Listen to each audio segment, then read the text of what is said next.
Hello, yes good evening friends. Welcome to my channel Astro Kannadiga. Yes friends, ಇವತ್ತು ನಾನು ನಿಮಗೆ ಈ ಒಂದು ವಿಡಿಯೋವನ್ನು ನಿಮಗೆ ತೋರಿಸ್ತಾ ಇದ್ದೀನಿ. ಸ್ಪೆಷಲಿ ಈ ಒಂದು ವಿಡಿಯೋ ತುಂಬ ಡೀಟೇಲಾಗಿ ಮಾಡ್ತಾಯಿದ್ದೀನಿ. ಈ ಒಂದು ವಿಡಿಯೋದಲ್ಲಿ ತುಂಬ ಇಂಟ್ರೆಸ್ಟಿಂಗ್ ಆಗಿರುವಂಥ ಒಂದು ಸಿಂಬಲನ್ನು ಸಹ ನಿಮಗೆ ತಿಳಿಸ್ಕೊಡ್ತಾ ಇದ್ದೀನಿ. ಸೊ ಫಸ್ಟ್ ಟೈಮ್ ನನ್ನ ಚಾನಲ್ಗೆ ಬಂದಿರೋ ದಯವಿಟ್ಟು ಸಬ್ಸ್ಕ್ರೈಬ್ ಮಾಡ್ಕೊಳ್ಳಿ ಹಾಗೂ ಬೆಲ್ ಬಟನ್ ಒತ್ತಿ. ಯಾಕಂದರೆ ನಾನು ಮಾಡುವಂಥ ವಿಡಿಯೋದ ಒಂದು ಅಪ್ಡೇಟ್ಸ್ ನಿಮಗೆ ಫಸ್ಟ್ ತಲುಪುತ್ತೆ. ಎಲ್ಲರಿಗಿಂತ ಮುಂಚೆ ವಿಡಿಯೋ ನೋಡ್ಬೋದು ತಿಳಿಸ್ತಾ ಈ ಒಂದು ವಿಡಿಯೋನ ಶುರು ಮಾಡೋಣ ಬನ್ನಿ ಫ್ರೆಂಡ್ಸ್.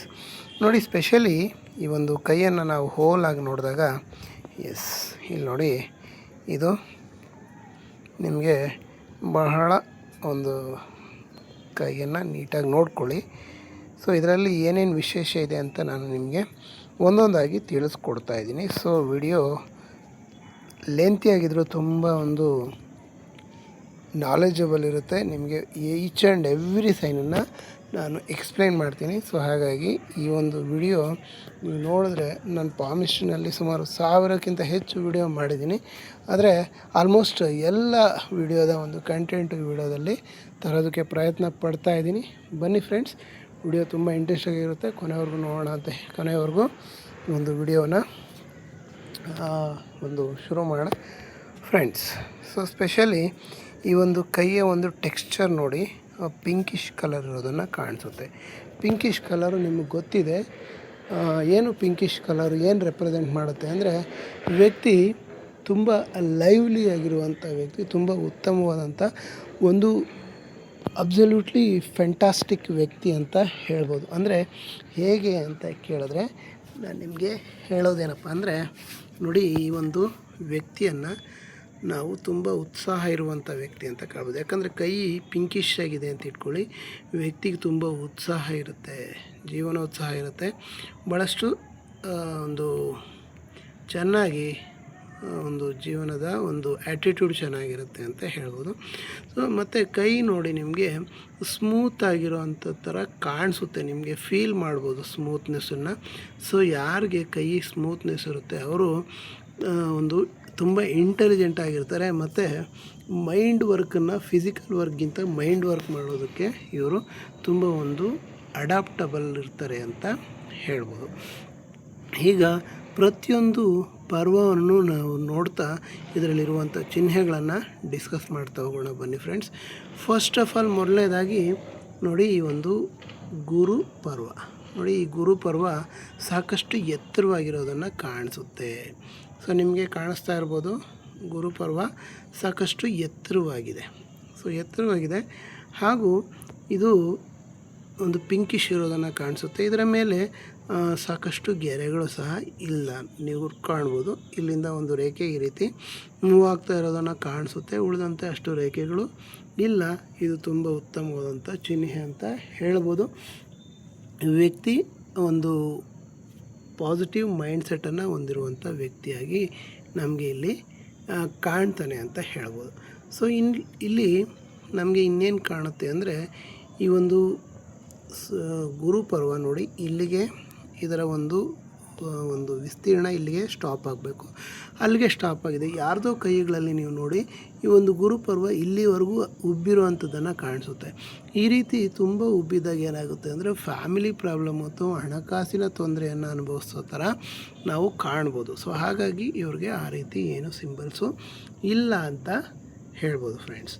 ಸೊ ನೆಕ್ಸ್ಟ್ ಬಂದು ಇಲ್ಲಿ ನಿಮಗೆ ಏನು ಮಾಡ್ತೀವಿ ಅಂದರೆ, ಸ್ಪೆಷಲಿ ಈ ಒಂದು ಒಂದು ಸೆಕೆಂಡ್,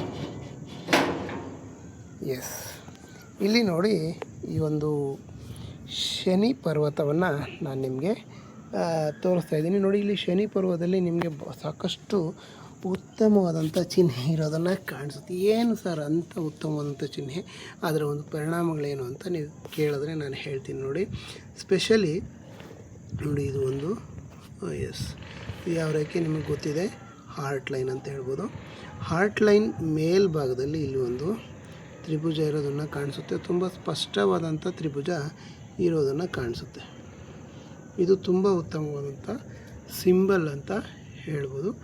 ಹಾಗೆಯೇ ಇಲ್ಲಿ ಒಂದು ಈ ರೇಖೆ ಹೀಗಿರೋದನ್ನು ಕಾಣಿಸುತ್ತೆ. ಇದನ್ನು ನಾವು ಸ್ಥಿರ ಧನರೇಖೆ ಅಂತ ಕರಿತೀವಿ. ಈ ರೀತಿ ಧನರೇಖೆ ಒಂದು ಸ್ಥಿರವಾಗಿರೋದನ್ನು ಕಾಣ್ತೀವಿ. ಈ ಥರ ಇವ್ರ ಹಣ ಯಾವಾಗಲೂ ಇವರ ಕೈಯಲ್ಲಿ ಇದ್ದೇ ಇರುತ್ತೆ ಅಂತ ಹೇಳ್ಬೋದು. ಇವರು ದೇವಿ ಲಕ್ಷ್ಮಿ ಇವರಿಗೆ ಒಲ್ದಿರ್ತಾಳೆ ಅಂತ ಹೇಳ್ಬೋದು. ಮತ್ತು ಇಲ್ಲಿ ಈ ಒಂದು ರೇಖೆಯ ಒಂದು ಇದಕ್ಕೆ ಟಚ್ ಆಗಿರೋದನ್ನು ಕಾಣಿಸುತ್ತೆ. ಸೊ ಇಲ್ಲಿ ನೋಡಿ ನೀವು ಇದು ಒಂದು ತ್ರಿಭುಜವನ್ನು ನೋಡ್ಬೋದು. ಅದು ಮುಂದಕ್ಕೆ ಹೋಗಿ ಇದು ಒಂದು ತ್ರಿಭುಜದೊಳಗೆ ತ್ರಿಭುಜ ಇರೋದಂತ ಕಾಣಿಸುತ್ತೆ.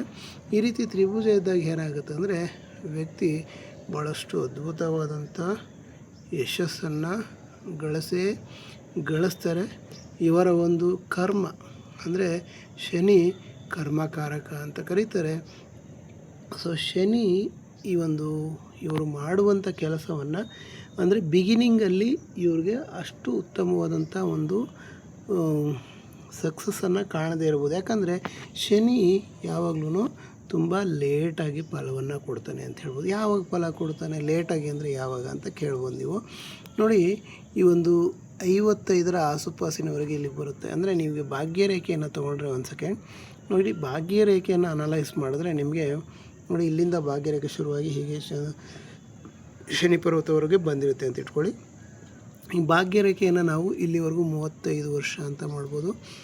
ಇಲ್ಲಿಗೆ 55 ಅರೌಂಡ್ 55 ವರ್ಷ ಅನ್ಬೋದು. ಇಲ್ಲಿಂದ ಮುಂದಕ್ಕೆ 55ರಿಂದ ಮುಂದಿನ ವರ್ಷಗಳು ಅಂತ ಕಾಣ್ಬೋದು. ಅಂದರೆ ಶನಿ ತುಂಬ ಒಂದು ಓಲ್ಡ್ ಏಜಲ್ಲಿ ತುಂಬ ಒಂದು ಉತ್ತಮವಾದಂಥ ಫಲವನ್ನು ಕೊಡ್ತಾನೆ ಅಂತ ಹೇಳ್ಬೋದು. ಅಂದರೆ ಇವರಿಗೆ ಯಾವಾಗ ಉತ್ತಮವಾದಂಥ ಫಲ ಸಿಗುತ್ತೆ ಅಂತ ನಾವು ನೋಡಿದಾಗ ನೋಡಿ, ಇಲ್ಲಿ ಇವ್ರಿಗೆ ತುಂಬ ಒಂದು ವಯಸ್ಸಾದ ನಂತರ ಅಂದರೆ ಇವ್ರಿಗೆ ಒಂದು 50 ದಾಟಿದ ಮೇಲೆ ಇವ್ರಿಗೆ ತುಂಬ ಅದೃಷ್ಟವನ್ನು ಕಾಣ್ಬೋದು ಇವರು ಅಂತ ಹೇಳ್ಬೋದು. ನೋಡಿ, ಇಲ್ಲಿ ನಮಗೆ ಇಲ್ಲಿ ಒಂದು ಅದ್ಭುತವಾದಂಥ ತ್ರಿಭುಜ ಕಾಣಿಸುತ್ತೆ. ಮತ್ತು ಇಲ್ಲಿ ಅದ್ಭುತವಾದಂಥ ಒಂದು ಚತುರ್ಭುಜ ಸಹ ಕಾಣಿಸ್ತಾ ಇದೆ. ಮತ್ತು ಈ ಒಂದು ರೇಖೆ ಹೀಗೆ ಮುಂದುವರೆದು ಅಭಿವೃದ್ಧಿ ಸಹ ಹೊಂದುತ್ತಾ ಇದೆ. ಇದನ್ನು ನೋಡ್ಬೋದು ನೀವು. ಸೊ ಇದು ಒಂದು ಬ್ರ್ಯಾಂಚ್ ಅಂತ ಪರಿಗಣಿಸ್ಬೋದು. ಸೊ ಈ ರೀತಿ ಇದ್ದಾಗ ವ್ಯಕ್ತಿ ಬಹಳಷ್ಟು ಅನುಕೂಲವನ್ನು ಪಡಿತಾನೆ. ಅಂದರೆ ಯಾವಾಗ ಪಡಿತಾನೆ ಅಂದರೆ ಇವರ ಒಂದು ಜೀವನ ಒಂದು ಇವರ ಒಂದು ಆಯಸ್ಸು ಒಂದು 50-50ರ ನಂತರ ತುಂಬ ದೊಡ್ಡ ಮಟ್ಟದ ಯಶಸ್ಸನ್ನು ಗಳಿಸ್ತಾರೆ ಅಂತ ಹೇಳ್ಬೋದು ಫ್ರೆಂಡ್ಸ್. ಇಲ್ಲಿ ನೋಡಿ, ಭಾಗ್ಯರೇಖೆಯನ್ನು ಸಹ ತೋರಿಸ್ತೀನಿ ನಿಮಗೆ. ನೋಡಿ, ಇಲ್ಲಿಂದ 35ರ ಆಸುಪಾಸಿಂದ ಇಲ್ಲಿಗೆ ಬಂದು ಒಂದು ನಿಂತಿರೋದನ್ನು ಕಾಣಿಸುತ್ತೆ. ಈ ಒಂದು 35ರಲ್ಲಿ ಒಂದು ಕಟ್ಟಿದೆ. ಸೊ 36-37ರಲ್ಲಿ ಬಹಳಷ್ಟು ಸಮಸ್ಯೆಯನ್ನು ಎದುರಿಸುವಂಥ ವ್ಯಕ್ತಿ ಇವರು ಆಗಿದ್ದರು. ಸೊ ಆ ನಂತರ ಒಂದು ಭಾಗ್ಯರೇಖೆ ಭಾಳಷ್ಟು ಸುಲಲಿತವಾಗಿ ಮುಂದಕ್ಕೆ ಹೋಗ್ತಾ ಇರೋದನ್ನು ಕಾಣಿಸುತ್ತೆ.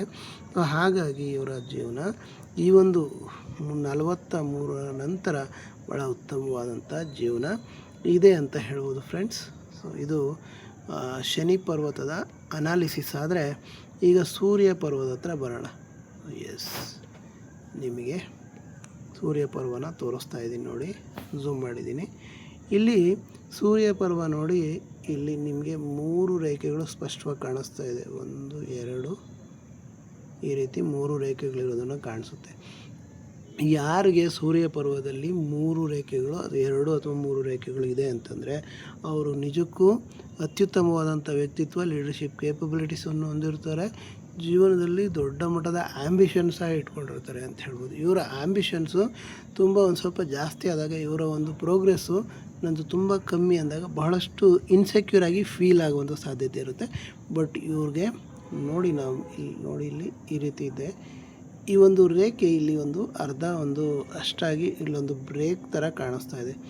ಮತ್ತು ಉಳಿದಂತೆ ನಿಮಗೆ ಇಲ್ಲಿಂದ ಒಂದು ರೇಖೆ ಬಂದು ಇದಕ್ಕೆ ಜಾಯ್ನ್ ಆಗಿರೋದನ್ನು ಕಾಣಿಸುತ್ತೆ. ಇಲ್ಲಿಂದ ಒಂದು ರೇಖೆ ಇರೋದನ್ನು ಕಾಣಿಸುತ್ತೆ. ಹೀಗಿದ್ದಾಗ ಏನಾಗುತ್ತೆ ಅಂದರೆ ಈ ರೇಖೆ ಇದು ಬ್ರೇಕ್ ಆಗಿರೋ ಥರ, ಇದು ಬ್ರೇಕ್ ಆಗಿರೋ ಥರ ಈಗ ಕಾಣಿಸುತ್ತೆ. ಅಂದರೆ ಇವರ ಒಂದು ಬಿಗಿನಿಂಗ್ ಸ್ಟ್ರಗಲನ್ನು ತೋರಿಸುತ್ತೆ. ಅಂದರೆ ಒಂದು ಬಿಗಿನಿಂಗ್ ಅಂದರೆ first half of the life. ಇವರ ಒಂದು ಆಯಸ್ಸು ಒಂದು 100 ವರ್ಷ ಇದೆ ಅಂತ ಇಟ್ಕೊಳ್ಳಿ. ಇವರ ಆಯಸ್ಸು 100 ವರ್ಷ ಇದ್ದರೆ ಒಂದು ಮಿನಿಮಮ್ಮು ಒಂದು 50 ಇಯರ್ಸು ಸ್ಟ್ರಗಲ್ ಮಾಡ್ತಾರೆ. ಇನ್ನು 50 ಇಯರ್ಸು ತುಂಬ ಉತ್ತಮವಾದಂಥ ಒಂದು ಜೀವನವನ್ನು ಇವರು ನಡೆಸ್ತಾರೆ ಅಂತ ಹೇಳ್ಬೋದು. ಸೊ ಹಾಗಾಗಿ ತುಂಬ ಒಂದು ವರಿ ಮಾಡ್ಕೊಳ್ಬೇಕಾದಂಥ ಅಗತ್ಯ ಇಲ್ಲ ಅಂತ ಹೇಳ್ಬೋದು ಫ್ರೆಂಡ್ಸ್. ಸೊ ಇದಾದರೆ ಮತ್ತು ಇನ್ನು ಬುಧ ಪರ್ವ ನೋಡಿ, ಬುಧ ಪರ್ವ ತುಂಬ ಸೊಗಸಾಗಿ ಯಾವುದೇ ಒಂದು ದೋಷರಹಿತವಾಗಿದೆ ಮತ್ತು ಉಬ್ಬಿದೆ ಅಂತ ಹೇಳ್ಬೋದು. ಅಂದರೆ ಇವರ ಒಂದು ಬುಧ ಪರ್ವ ಸಾಕಷ್ಟು ಉಬ್ಬಿರೋದನ್ನು ಕಾಣಿಸುತ್ತೆ. ಈ ರೀತಿ ಉಬ್ಬಾಗಿದ್ದಾಗ ಏನಾಗುತ್ತೆ ಅಂದರೆ ವ್ಯಕ್ತಿಯ ಒಂದು ಮಾತುಗಾರಿಕೆ ಕೌಶಲ್ಯ ಇರ್ಬೋದು, ವ್ಯಾಪಾರಿ ಮನೋಭಾವ ಇರ್ಬೋದು, ಭಾಳ ಉತ್ತಮವಾಗಿರುತ್ತೆ ಅಂತ ಹೇಳ್ಬೋದು. ಇವರು ಜೀವನದಲ್ಲಿ ಅದ್ಭುತ ಯಶಸ್ಸನ್ನು ವ್ಯಾಪಾರ ಮಾಡಿದ್ರೆ ಇವರು ಗಳಿಸ್ತಾರೆ ಅಂತಲೂ ಹೇಳ್ಬೋದು ಫ್ರೆಂಡ್ಸ್. ಕೆಲವಾರು ಸಂದರ್ಭದಲ್ಲಿ ಚಿಕ್ಕ ಪುಟ್ಟ ರೇಖೆಗಳು ಈ ಒಂದು ಮೇಲೆ ಇದ್ದಷ್ಟು ಇನ್ನೂ ಒಳ್ಳೆಯದು ಅಂತ ಹೇಳ್ಬೋದು. ಇಲ್ಲಂದರೆ ಈ ಥರ ವರ್ಟಿಕಲ್ ಲೈನ್ಸು ಈ ಒಂದು ಪರ್ವದ ಮೇಲಿದ್ದರೆ ಭಾಳಷ್ಟು ಉತ್ತಮವಾದಂಥ ಫಲವನ್ನು ಸಹ ಕೊಡುತ್ತೆ ಅಂತ ಹೇಳ್ಬೋದು. ಆದರೆ ಇಲ್ಲಿ ವರ್ಟಿಕಲ್ ಲೈನ್ಸ್ ಅಷ್ಟು ಸ್ಪಷ್ಟವಾಗಿ ನಮಗೆ ಕಾಣ್ತಾ ಇಲ್ಲ. ಇನ್ನು ಇಲ್ಲಿ ನೋಡಿ, ಇನ್ನು ಈ ಒಂದು ನೋಡಿ ಈ ರೀತಿ ಒಂದು ಒಂದು ರಿಲೇಷನ್ಶಿಪ್ ಲೈನ್ ಅಂತ ಕರಿತೀವಿ ನಾವು ಇದನ್ನು. ಮತ್ತು ಇಲ್ಲೊಂದು ರೇಖೆ ಇರೋದನ್ನು ಕಾಣಿಸುತ್ತೆ. ಅಂದರೆ ಈ ಒಂದು ಪೀರಿಯಡ್ ಆಫ್ ಟೈಮಲ್ಲಿ ಇವರು ಒಂದು ರಿಲೇಷನ್ಶಿಪ್ಪಲ್ಲಿ ಇರ್ತಾರೆ ಅಂತ ಹೇಳ್ಬೋದು. ಅಂದರೆ ಸರಿಸುಮಾರು ಒಂದು 28-30 ಆಸುಪಾಸಲ್ಲಿ ಇವರಿಗೆ ಮ್ಯಾರೇಜ್ ಆಗಿರೋದನ್ನು ಕಾಣಿಸುತ್ತೆ. ಸೊ ಇವರ ಡಿಪೆಂಡೆಂಟ್ಸು ಇಬ್ಬರು ಇರ್ತಾರೆ ಅಂತ ಹೇಳ್ಬೋದು. ಸೊ ಇಬ್ಬರು ಡಿಪೆಂಡೆಂಟ್ಸು. ಎಷ್ಟೋ ಜನ ಇದನ್ನು ತಪ್ಪಾಗಿ ಅರ್ಥೈಸ್ತಾರೆ. ಸೊ ಒಂದು ಸೆಕೆಂಡ್ ನೋಡಿ, ಇದನ್ನು ತಪ್ಪಾಗಿ ಅರ್ಥೈಸ್ತಾರೆ, 2-3 ಮದುವೆ ಅಂತ ಹೇಳ್ತಾರೆ. ಆದರೆ 2-3 ಮದುವೆಗಳು ಅಲ್ಲ, ಇವರ ಒಂದು ಈ ಡಿಪೆಂಡೆಂಟ್ಸನ್ನು ಸೂಚಿಸುತ್ತೆ ಅಂತ ಹೇಳ್ಬೋದು. ಸೊ ಹಾಗಾಗಿ ಡಿಪೆಂಡೆಂಟ್ಸು ಇರ್ತಾರೆ ಅಂತ ಹೇಳ್ಬೋದು ಫ್ರೆಂಡ್ಸ್. ಸೊ ನೆಕ್ಸ್ಟ್ ಬಂದು ನೋಡಿ, ಇಲ್ಲಿ ನಿಮಗೆ ಇನ್ನೊಂದು ಮುಖ್ಯ ವಿಚಾರವನ್ನು ಹೇಳಬೇಕು. ಈ ಒಂದು ಹೆಡ್ಲೈನ್ ನೋಡಿ, ಇಲ್ಲಿಂದ ಗುರುಪರ್ವದಿಂದ ಶುರುವಾಗಿರೋದ್ರಿಂದ ಇವರ ಒಂದು ಯೋಚನೆಗಳು ಯಾವಾಗೂ ನೋಬಲ್ ಥಾಟ್ಸ್ ಇರ್ತವೆ ಅಂತ ಹೇಳ್ಬೋದು. ನೋಬಲ್ ಥಾಟ್ಸ್ ಅಂದರೆ ತುಂಬ ಒಂದು ದೊಡ್ಡ ಮಟ್ಟದ ಆಲೋಚನೆಗಳು ಇವ್ರಿಗೆ ಇರ್ತವೆ ಅಂತ ಹೇಳ್ಬೋದು. ಸೊ ಹಾಗಾಗಿ ಇದು ಒಂದು ಅದ್ಭುತ ಚಿಹ್ನೆ ಅಂತ ಹೇಳ್ಬೋದು. ಸೊ ನೆಕ್ಸ್ಟು ಬಂದು ನಿಮಗೆ ಚಂದ್ರ ಪರ್ವ ನೋಡೋಣ. ಸೊ ಚಂದ್ರ ಪರ್ವ ನೋಡಿ, ಇಲ್ಲಿ ತುಂಬ ಎತ್ತರವಾಗೂ ಇಲ್ಲ, ತುಂಬ ಫ್ಲಾಟ್ ಆಗಿರೋದ್ರಿಂದ ನೋಡಿ, ಇಲ್ಲಿ ಒಂದು ಟ್ರಾವೆಲ್ ಲೈನು ಸಹ ಇರೋದ್ರಿಂದ ಟ್ರಾವೆಲ್ ತುಂಬ ಮಾಡ್ತಾರೆ ಇವರು ಅಂತ ಹೇಳ್ಬೋದು. ಇಲ್ಲಿ ಸ್ವಲ್ಪ ಇಲ್ಲಿ ಈ ಒಂದು ಭಾಗದಲ್ಲಿ ತಗ್ಗಾಗಿರೋ ಥರ ಕಾಣಿಸುತ್ತೆ. ಅಂದರೆ ಇವರು ಸ್ವಲ್ಪ ಮಾನಸಿಕವಾಗಿ ಬೇಗ ಡಿಸಪಾಯಿಂಟ್ ಆಗಿಬಿಡ್ತಾರೆ, ಏನಾದರೂ ಒಂದು ವಿಚಾರಗಳನ್ನು ಒಂದು ಪಾಸಿಟಿವ್ ರಿಸಲ್ಟ್ ಸಿಗಲಿಲ್ಲ ಅಂದಾಗ. ಸೊ ಅದನ್ನು ನಾವು ಈ ಒಂದು ಬಟ್ ಈ ಒಂದು ಚಂದ್ರ ಪರ್ವ ಅಂಥ ಒಂದು ನೆಗೆಟಿವ್ ಚಿಹ್ನೆಗಳಿಲ್ಲ. ಸೊ ಹಾಗಾಗಿ ಇದು ಸ್ಟೇಬಲ್ ಅಂತ ಹೇಳ್ಬೋದು. ಸೊ ನೆಕ್ಸ್ಟ್ ಈ ಒಂದು ಶುಕ್ರ ಪರ್ವ ನೋಡಿ, ಶುಕ್ರ ಪರ್ವದಲ್ಲಿ ಈ ರೀತಿ ಉದ್ದನಾದಂಥ ಗೆರೆಗಳಿರೋದ್ರಿಂದ ವ್ಯಕ್ತಿ ಒಂದು ಸೃಜನಶೀಲತೆ ಇರುತ್ತೆ, ಭಾಳಷ್ಟು ಹೊಂದಿಕೊಳ್ಳುವಂಥ ಮನೋಭಾವ ಇರುತ್ತೆ, ಒಂದು ಅದ್ಭುತವಾದಂಥ ಒಂದು ಹಣಕಾಸನ್ನು ಹೊಂದುವಂಥ ಸಾಮರ್ಥ್ಯ ಇರುತ್ತೆ. ನೋಡಿ, ಇಲ್ಲೊಂದು ರೇಖೆ ಈ ರೀತಿ ಉದ್ದ ರೇಖೆ ಇರೋದನ್ನು ಕಂಡ್ರೆ ಇವರು ಸಾಕಷ್ಟು ತಲೆಮಾರಿಗೆ ಆಗುವಷ್ಟು ಆಸ್ತಿಯನ್ನು ಸಹ ಮಾಡ್ತಾರೆ ಅಂತ ಹೇಳ್ಬೋದು ಫ್ರೆಂಡ್ಸ್. ಸೊ ಇನ್ನು ಹೆಬ್ಬೆರಳನ್ನು ನೋಡಿ, ಹೆಬ್ಬೆರಳು ಸ್ಟ್ರೈಟಿಶ್ ಆಗಿದೆ. ಒಂದು ಸ್ಟ್ರೈಟಿಶ್ ಆಗಿರೋದ್ರಿಂದ ಯಾವುದೇ ಹಿಂದೆ ಬಾಗಿಲ್ಲ. ಸೊ ಅಡಾಪ್ಟಬಿಲಿಟಿ ಸ್ವಲ್ಪ ಕಡಿಮೆ ಅಂತ ಹೇಳ್ಬೋದು. ಬೇಗ ಯಾವುದಾದ್ರೂ ಹೊಸ ಸನ್ನಿವೇಶಕ್ಕೆ ಹೊಂದ್ಕೊಳ್ಳೋದಕ್ಕೆ ಕಷ್ಟಪಡ್ತಾರೆ.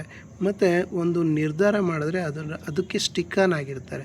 ಆ ನಿರ್ಧಾರದ ಪಾಸಿಟಿವ್ ಆಗಿರ್ಬೋದು, ನೆಗೆಟಿವ್ ಆಗಿರ್ಬೋದು, ಆ ನಿರ್ಧಾರದ ಮೇಲೆ ನಿಂತಿರ್ತಾರೆ ವ್ಯಕ್ತಿ ಅಂತ ಹೇಳ್ಬೋದು. ವ್ಯಕ್ತಿ ಒಂದು ಗೌರವವನ್ನು ಹೊಂದುತ್ತಾರೆ ಸಮಾಜದಿಂದ. ಆ ಗೌರವವನ್ನು ಹೊಂದುವಂಥ ಒಂದು ಕೇಪಬಿಲಿಟಿ ಸಹ ಇವ್ರಿಗೆ ಇದೆ ಅಂತ ಹೇಳ್ಬೋದು. ಉತ್ತಮವಾದಂಥ ಲೀಡರ್ ಅಂತ ಹೇಳ್ಬೋದು. ಇನ್ನು ಮಂಗಳ ಪರ್ವ ಅಂದರೆ ನೋಡಿ, ಈ ಮಂಗಳ ಪರ್ವ ಅಂದರೆ ಈ ಒಂದು ಭಾಗವನ್ನು ಮಂಗಳ ಪರ್ವ ಎನರ್ಜಿನ ಸೂಚಿಸುತ್ತೆ. ಇದೊಂದು ಉತ್ತಮವಾದಂಥ ರೀತಿಯಲ್ಲಿದೆ. ಇಲ್ಲಿಂದ ಒಂದು ರೇಖೆ ಶನಿ ಪರ್ವತದ ಕಡೆನೂ ಹೋಗ್ತಾ ಇರೋದ್ರಿಂದ ಒಂದು ರಿಯಲ್ ಎಸ್ಟೇಟಲ್ಲಿ ಸಹ ಇವ್ರಿಗೆ ಹಣವನ್ನು ಬರುವಂಥ ಸಾಧ್ಯತೆಗಳು ಇದೆ ಅಂತ ಹೇಳ್ಬೋದು. ಇನ್ನು ಈ ಮಂಗಳ ನೋಡಿ, ಈ ಒಂದು ಭಾಗವನ್ನು ಮಂಗಳ ಪರ್ವ ಅಂತ ಕರೀತಾರೆ. ಅಂದರೆ ಇದು ಆ್ಯಕ್ಟಿವ್ ಮಾರ್ಸ್, ಇದು ಪ್ಯಾಸಿವ್ ಮಾರ್ಸ್ ಅಂತ ಕರಿಬೋದು. ಅಂದರೆ ಇದು ದೈಹಿಕವಾಗಿ, ಇದು ಮಾನಸಿಕವಾಗಿ ನೋಡಿ, ಮಾನಸಿಕವಾಗಿ ಭಾಳಷ್ಟು ಸಶಕ್ತರಾಗಿರ್ತಾರೆ ಇವರು ಅಂತ ಹೇಳ್ಬೋದು. ಇನ್ನು ರೇಖೆಗಳಿಗೆ ಸಂಬಂಧಪಟ್ಟದ್ದು ಮುಖ್ಯ ರೇಖೆಗಳು ನಮಗೆ ಇಲ್ಲಿ ನೋಡಿ, ಇದು ಹಾರ್ಟ್ ಲೈನ್, ಒಂದು ಹೃದಯಕ್ಕೆ ಸಂಬಂಧಪಟ್ಟಂಥ ಭಾವನೆಗಳಿಗೆ ಸಂಬಂಧಪಟ್ಟಂಥ ವಿಚಾರಗಳನ್ನು ಭಾಳ ಸ್ಪಷ್ಟವಾಗಿ ನಮಗೆ ತಿಳಿಸ್ಕೊಡುತ್ತೆ ಅಂತ ಹೇಳ್ಬೋದು. ನೋಡಿ, ಈ ಒಂದು ಹೃದಯ ರೇಖೆ ಸ್ಪಷ್ಟವಾಗಿ ಶನಿ ಪರ್ವತದ ಕೆಳಗೆ ನಿಂತಿರುವಂಥದ್ದನ್ನು ಕಾಣಿಸುತ್ತೆ. ಮತ್ತು ಬಿಗಿನಿಂಗಲ್ಲಿ ಈ ರೀತಿ ಒಂದು ಸ್ಪ್ಲಿಟ್ ಇರೋದನ್ನು ಕಾಣಿಸುತ್ತೆ. ಅಂದರೆ ಯಾವುದೇ ಒಂದು ದುಃಖ ಆಗಲಿ ಸಂತೋಷ ಆಗಲಿ ಯಾವುದೇ ಒಂದು ವಿಚಾರ ತುಂಬ ಡ್ರ್ಯಾಗ್ ಮಾಡೋದಿಲ್ಲ. ತುಂಬ ದುಃಖ ಆದಾಗ ಅದನ್ನು ಬೇಗ ಮರೆತು ನಾರ್ಮಲ್ ಸ್ಥಿತಿಗೆ ಬರ್ತಾರೆ ಅಂತ ಹೇಳ್ಬೋದು. ಸೊ ನೆಕ್ಸ್ಟ್ ಇನ್ನು ನೋಡಿ ಇಲ್ಲಿ ಎಸ್, ಇದು ಹೆಡ್ಲೈನ್ ನೋಡಿ. ಹೆಡ್ಲೈನು ಆಲ್ಮೋಸ್ಟ್ ಒಂದು 20 ವರ್ಷದವರೆಗೂ ಇವರು ಸ್ವಂತ ಆಲೋಚನೆಗಳು ಸ್ವಂತ ನಿರ್ಧಾರಗಳನ್ನು ತೊಗೊಂಡಿಲ್ಲ ಅಂತ ಹೇಳ್ಬೋದು. 22ರ ನಂತರ ಇವರು ಸ್ವಂತ ಆಲೋಚನೆ ನಿರ್ಧಾರಗಳನ್ನು ತೊಗೊತಿದ್ದಾರೆ ಅಂತ ಹೇಳ್ಬೋದು. ನೆಕ್ಸ್ಟ್ ಇಲ್ಲಿಂದ ಈ ಒಂದು ಬ್ರ್ಯಾಂಚ್ ಔಟ್ ಸಹ ಆಗಿ ಒಂದು ಮಂಗಳ ಬರೋದಾಗಿ ಈ ಬ್ರ್ಯಾಂಚನ್ನು ಕಾಣಿಸುತ್ತೆ. ಈ ಬ್ರ್ಯಾಂಚನ್ನು ಇದನ್ನು ವಿಮರ್ಶಕರ ಒಂದು ಬ್ರ್ಯಾಂಚ್ ಅಂತ ಕರಿಬೋದು. ಯಾವುದನ್ನೇ ಆಗಲಿ ತುಂಬ ವಿಮರ್ಶೆ ಮಾಡಿ ಒಂದು ಅರ್ಥ ಮಾಡಿಕೊಳ್ಳುವಂತಹ ಒಂದು ಕೇಪಬಿಲಿಟಿ ಇರುವಂಥ ವ್ಯಕ್ತಿ ಇವರು ಆಗಿರ್ತಾರೆ ಅಂತ ಹೇಳ್ಬೋದು. ಸೊ ಇನ್ನು ನೋಡಿ, ಇನ್ನು ಎಸ್, ಲೈಫ್ ಲೈನ್ ನೋಡಿ. ಲೈಫ್ ಲೈನ್ ಇಲ್ಲಿಂದ ಇಲ್ಲಿವರೆಗೂ ತುಂಬ ಸ್ಪಷ್ಟವಾಗಿರೋದನ್ನು ಕಾಣಿಸುತ್ತೆ. ಮತ್ತು ಇಲ್ಲಿಂದ ರೇಖೆ ಹೀಗೆ ಓವರ್ಲ್ಯಾಪ್ ಆಗಿರೋದನ್ನು ಕಾಣಿಸುತ್ತೆ. ಅಂದರೆ ಇವರ ಒಂದು ಒಂದು 45ರ ನಂತರ ಇವರ ಒಂದು ಜೀವನ ಒಂದು ಹಂತಕ್ಕೆ ಎಕ್ಸ್ಪ್ಯಾಂಡ್ ಆಗುತ್ತೆ ಅಂತ ಹೇಳ್ಬೋದು. ಇವರು ಎಷ್ಟಿರ್ತಾರೆ ಅದರ 10ರಷ್ಟು ಇವರು ಬೆಳವಣಿಗೆಯನ್ನು ಕಾಣ್ಬೋದು 45-50ರ ಅವರ ವಯಸ್ಸಲ್ಲಿ ಅಂತ ಹೇಳ್ಬೋದು ಫ್ರೆಂಡ್ಸ್. ಎಸ್, ಇನ್ನು ಭಾಗ್ಯರೇಖೆ ಬಗ್ಗೆ ನಾನು ನಿಮಗೆ ತಿಳಿಸ್ಕೊಡ್ಬೇಕು. ನೋಡಿ, ಭಾಗ್ಯರೇಖೆ ಬಿಗಿನಿಂಗಲ್ಲಿ ಇಲ್ಲಿಂದ ಒಂದು ಬಂದಿದೆ, ಇಲ್ಲಿ ಸ್ವಲ್ಪ ಬ್ರೇಕ್ ಆಗಿದೆ. ಸೊ ನಂತರ ಇಲ್ಲಿಂದ ಇಲ್ಲೊಂದು ಸ್ವಲ್ಪ ಇಲ್ಲಿ ಬ್ರೇಕ್ ಆಗಿರೋದು ಈ ಥರ ಕಾಣಿಸ್ತಾ ಇರೋದನ್ನು ಕಾಣಿಸುತ್ತೆ. ಸೊ ಹಾಗಾಗಿ ಇವರ ಒಂದು ಇನ್ಕಮ್ ಕಾನ್ಸ್ಟೆಂಟಾಗಿ ಇಂಪ್ರೂವ್ ಆಗಿಲ್ಲ. ಬಟ್ ಇಲ್ಲಿಂದ ಅಂದರೆ 35 ವರ್ಷದ ಆಸುಪಾಸಿಂದ ಇವರ ಒಂದು ಅರ್ನಿಂಗು ಶುರುವಾಗಿದೆ ಅಂತ ಹೇಳ್ಬೋದು. ಸೊ ನೋಡಿ, ಇಲ್ಲಿ ನಿಮಗೆ ಸ್ಪಷ್ಟವಾದಂಥ ಒಂದು ತ್ರಿಭುಜಾಕೃತಿಯನ್ನು ಇಲ್ಲಿ ಕಾಣ್ಬೋದು. ನಿಮಗೆ ನೋಡಿ, ಇಲ್ಲಿ ತ್ರಿಭುಜಾಕೃತಿಯನ್ನು ಕಾಣ್ಬೋದು. ಇಲ್ಲಿ ಒಂದು ತ್ರಿಭುಜಾಕೃತಿಯನ್ನು ಕಾಣ್ಬೋದು. ಮತ್ತು ಇಲ್ಲಿ ಒಂದು ತ್ರಿಭುಜ, ಇಲ್ಲಿ ಒಂದು ತ್ರಿಭುಜ, ಹೀಗೆ ಅತ್ಯುತ್ತಮವಾದ ತ್ರಿಭುಜವನ್ನು ಹೊಂದಿರೋದನ್ನು ಅದು ರಾಹು ಪರ್ವದಲ್ಲಿ ಇಷ್ಟು ಉತ್ತಮವಾದಂಥ ತ್ರಿಭುಜ ಇರೋದನ್ನು ಕಾಣಿಸುತ್ತೆ. ಹಾಗಾಗಿ ಇವರು ಸಡನ್ನಾಗಿ ತುಂಬ ದೊಡ್ಡ ಮಟ್ಟದ ಒಂದು ಲಾಭವನ್ನು ಇವರ ಲೈಫಲ್ಲಿ ಪಡಿತಾರೆ. ಅದರಲ್ಲಿ ಯಾವುದೇ ಸಂದೇಹ ಇಲ್ಲ ಅಂತ ಹೇಳ್ಬೋದು. ಸೊ ನೆಕ್ಸ್ಟ್ ಪ್ರೋಗ್ರೆಸ್, ಇವರ ಪೀರಿಯಡಲ್ಲಿ ಯಾವುದ್ಯಾವುದು ಪ್ರೋಗ್ರೆಸ್ಸನ್ನು ಆಗ್ತಾರೆ ಅಂತ ನೋಡೋದಾದರೆ ನೋಡಿ, ಇಲ್ಲಿಂದ ಒಂದು ಜೀವನ ರೇಖೆಯಲ್ಲಿ ಇಲ್ಲಿ ಸರಿಸುಮಾರು ಒಂದು 30ರ ಆಸುಪಾಸಲ್ಲಿ ಒಂದು ನಿರ್ಧಾರವನ್ನು ತಗೋತಾರೆ. ಅದು ಓವರ್ಲ್ಯಾಪ್ ಆಗಿದೆ ಈ ಥರ ಲೈನು. ಅದು ಒಂದು ಇವರ ಒಂದು ನಿರ್ಧಾರ ಅಷ್ಟು ಪಾಸಿಟಿವ್ ಆಗಿರೋದಿಲ್ಲ. ಇದರಿಂದ ಭಾಳಷ್ಟು ಸಮಸ್ಯೆನ ಸಹ ಅನುಭವಿಸಿದ್ದಾರೆ. ಬಟ್ ಆ ನಂತರದ ಕಾಲಗಳಲ್ಲಿ ನೋಡಿ, ಇಲ್ಲೊಂದು ಅಪ್ಪರ್ ಈ ಕಡೆ ಒಂದು ಇಲ್ಲಿಂದ ಒಂದು ಈ ರೀತಿ ಹೋಗ್ತಾ ಇರೋದ್ರಿಂದ ಭಾಳಷ್ಟು ಜೀವನದಲ್ಲಿ ಅಭಿವೃದ್ಧಿಯನ್ನು ಸಾಧಿಸ್ತಾರೆ ಅಂತ ಹೇಳ್ಬೋದು ಫ್ರೆಂಡ್ಸ್. ನೋಡಿ, ಇಲ್ಲಿಂದನೂ ಸಹ ಇಲ್ಲಿ ಮತ್ತು ಇಲ್ಲಿ ಒಂದು ಟ್ರಯಾಂಗಲ್ಲು ಲೈಫ್ ಲೈನ್ ಮೇಲೆ ಇರೋದನ್ನು ಕಾಣಿಸುತ್ತೆ. ಇದೆಲ್ಲ ತುಂಬ ಪ್ರಗತಿಪರವಾದಂಥ ಒಂದು ವಿಚಾರಗಳು ಅಂತ ಹೇಳ್ಬೋದು ಫ್ರೆಂಡ್ಸ್. ಸೊ ಹೀಗೆ ಇವರ ಒಂದು ಕೈ ಸಾಕಷ್ಟು ಒಂದು ಉತ್ತಮವಾದಂಥ ಒಂದು ಕೈಯಾಗಿದ್ದು ಇದು ಜೀವನದಲ್ಲಿ ಇವರು ದೊಡ್ಡ ಮಟ್ಟದ ಯಶಸ್ಸನ್ನು ಗಳಿಸ್ತಾರೆ. ಇದರಲ್ಲಿ ಯಾವುದೂ ಸಂದೇಹ ಇಲ್ಲ ಅಂತ ಹೇಳ್ಬೋದು. ಇನ್ನು ನಾವು ಕಂಕಣ ರೇಖೆಯ ಬಗ್ಗೆ ಬರೋದಾದರೆ ನೋಡಿ, ಕಂಕಣ ರೇಖೆಯಲ್ಲಿ ನಿಮಗೆ 1 2 3 ಈ ಥರ ಸ್ಟಾರ್ ಚಿಹ್ನೆ ಇರೋದನ್ನು ಕಾಣಿಸುತ್ತೆ. ತುಂಬ ಆಧ್ಯಾತ್ಮಿಕತೆಯಲ್ಲಿ ಹೆಚ್ಚಿನ ಆಸಕ್ತಿ ಇದೆ. ಇದರಿಂದ ಒಂದು ಹಣವನ್ನು ಸಹ ಬರುವಂಥ ಸಾಧ್ಯತೆ ಇದೆ. ಸೊ ಹಾಗಾಗಿ ದೇವರಲ್ಲಿ ಉತ್ತಮವಾದಂಥ ಒಂದು ನಂಬಿಕೆಯನ್ನು ಮುಂದುವರಿಸಿ ಅಂತ ಹೇಳ್ಬೋದು. ನೆಕ್ಸ್ಟ್ ಬಂದು ನೋಡಿ, ಈ ಫಸ್ಟ್ ಫಿಸಿಕಲ್ ಹೆಲ್ತು ತುಂಬ ಚೆನ್ನಾಗಿದೆ. ಮತ್ತು ಹಣಕಾಸಿನ ಸ್ಥಿತಿಯೂ ಸಹ ಅದ್ಭುತವಾಗಿರುತ್ತೆ ಮುಂದೆ. ಆದರೆ ನೆಮ್ಮದಿನೂ ಸಹ ಇದೆ ಇವರ ಲೈಫಲ್ಲಿ ಅಂತ ಹೇಳ್ತಾ ಈ ಒಂದು ವಿಡಿಯೋವನ್ನು ಆಲ್ಮೋಸ್ಟ್ ಎಲ್ಲ ವಿಚಾರಗಳನ್ನು ಕವರ್ ಮಾಡಿದ್ದೀನಿ. ಸ್ವಲ್ಪ ಲೆಂತಿ ವಿಡಿಯೋ ಆದ್ರೂ ಭಾಳಷ್ಟು ದಿನಗಳ ನಂತರ ನಾನು ಇದನ್ನು ಮಾಡಿದ್ದೀನಿ. ಇನ್ನೊಂದು ನೋಡಿ, ಈ ಒಂದು ಗುರುಬೆರಳು ಶನಿ ಪರ್ವತದ ಕಡೆ ವಾಲಿರೋದ್ರಿಂದ ವ್ಯಕ್ತಿ ವರ್ಕೋಹಾಲಿಕ್ ಅಂತ ಹೇಳ್ಬೋದು. ಅಂದರೆ ಕಷ್ಟಪಟ್ಟು ಕೆಲಸ ಮಾಡ್ತಾರೆ, ಅದಕ್ಕೆ ತಕ್ಕನಾದಂಥ ಪ್ರತಿಫಲವನ್ನು ಹೊಂದ್ತಾರೆ. ಆರಾಮಾಗಿ ಇದ್ಬಿಟ್ಟು ನಾನು ಒಂದು ತಗೋಬೇಕು ಅನ್ನೋಂಥ ಆಸೆ ಇವ್ರಿಗೆ ಇರೋದಿಲ್ಲ. ನೋಡಿ, ಇದು ಅಷ್ಟೇ, ಸೂರ್ಯನೂ ಅಷ್ಟೇ ಒಂದು ಶನಿ ಪರ್ವತದ ಕಡೆ ಬಾಗಿರೋದನ್ನು ಕಾಣಿಸುತ್ತೆ. ಇದರಿಂದ ನಾವು ತಿಳ್ಕೊಳ್ಳೋದೇನಪ್ಪ ಅಂದರೆ, ಇವರು ಹಾರ್ಡ್ ವರ್ಕ್ ಮಾಡಿಬಿಟ್ಟು ಜೀವನದಲ್ಲಿ ಯಶಸ್ಸನ್ನು ಗಳಿಸ್ಬೇಕು ಅನ್ನೋವಂಥ ಒಂದು ಸಿದ್ಧಾಂತಕ್ಕೆ ಒಂದು ಕಟ್ಟು ಬಿದ್ದಿರ್ತಾರೆ ಅಂತ ಹೇಳ್ಬೋದು. ಇನ್ನು ಒಂದು ಬುಧ ಬೆರಳು ಸಹ ಒಂದು ಗುರು ಬೆರಳು ಕಡೆ ವಾಲ್ತಾ ಇದೆ. ಸೊ ಹಾಗಾಗಿ ಇವರು ಹಣವನ್ನು ಎಷ್ಟಾದರೂ ಕಷ್ಟ ಆಗಲಿ ಹಣವನ್ನು ಮಾಡಲೇಬೇಕು, ದೊಡ್ಡ ಮಟ್ಟದಲ್ಲಿ ಹಣ ಮಾಡಬೇಕು ಅನ್ನೋವಂಥ ಆಸೆಯನ್ನು ಹೊಂದಿರ್ತಾರೆ ಅಂತ ಹೇಳ್ಬೋದು. ಸ್ವಲ್ಪ ಶಾರ್ಟ್ ಆಗಿದೆ, ಅಂದರೆ ತಮಗೆ ಗೊತ್ತಿರುವಂಥ ವಿಚಾರವನ್ನು ಎಕ್ಸ್ಪ್ರೆಸ್ ಮಾಡೋದರಲ್ಲಿ ಸ್ವಲ್ಪ ಅಳುಕ್ತಾರೆ ಅಂತ ಹೇಳ್ಬೋದು. ಉಳಿದಂತೆ ಫ್ಯಾಂಟಾಸ್ಟಿಕ್ ಅಂತ ಹೇಳ್ತಾ ಈ ಒಂದು ವಿಡಿಯೋದಲ್ಲಿ ಭಾಳಷ್ಟು ವಿಚಾರಗಳನ್ನು ಕವರ್ ಮಾಡಿದ್ದೀನಿ ಫ್ರೆಂಡ್ಸ್. ಇನ್ನೂ ಹೆಚ್ಚಿನ ವಿಚಾರಗಳೇನಾದರೂ ಬೇಕಿದ್ದರೆ ನನ್ನ ನಂಬರ್ಗೆ ವಾಟ್ಸಪ್ ಮಾಡಿ. ನಿಮ್ಮ ಕೈಯೂ ಸಹ ಈ ರೀತಿ ಫುಲ್ ಅನಲೈಸಿಸ್ ಮಾಡಬೇಕು ಅಂದರೆ ನನ್ನ ವಾಟ್ಸಪ್ ನಂಬರ್ 9611958781 ಅಂತ ಈ ನಂಬರ್ಗೆ ವಾಟ್ಸಪ್ ಮಾಡಿ ನಾನು ನಿಮಗೆ ಸಂಪೂರ್ಣವಾದ ವಿಷಯವನ್ನು ತಿಳಿಸ್ಕೊಡ್ತೀನಿ ಅಂತ ಹೇಳ್ತಾ ವಿಡಿಯೋ ನಿಮ್ಮೆಲ್ಲರಿಗೂ ಇಷ್ಟ ಆಗಿರುತ್ತೆ ಅಂತ ಭಾವಿಸ್ತೀನಿ. ಇಷ್ಟ ಆಗಿರುತ್ತೆ ದಯವಿಟ್ಟು ಲೈಕ್ ಮಾಡಿ, ಕಮೆಂಟ್ ಮಾಡಿ ಹಾಗೂ ಶೇರ್ ಮಾಡಿ. ವಿಡಿಯೋವನ್ನು ಕೊನೆವರೆಗೂ ನೋಡಿದ್ದಕ್ಕೆ ಧನ್ಯವಾದಗಳು. Thank you very much. Have a nice day.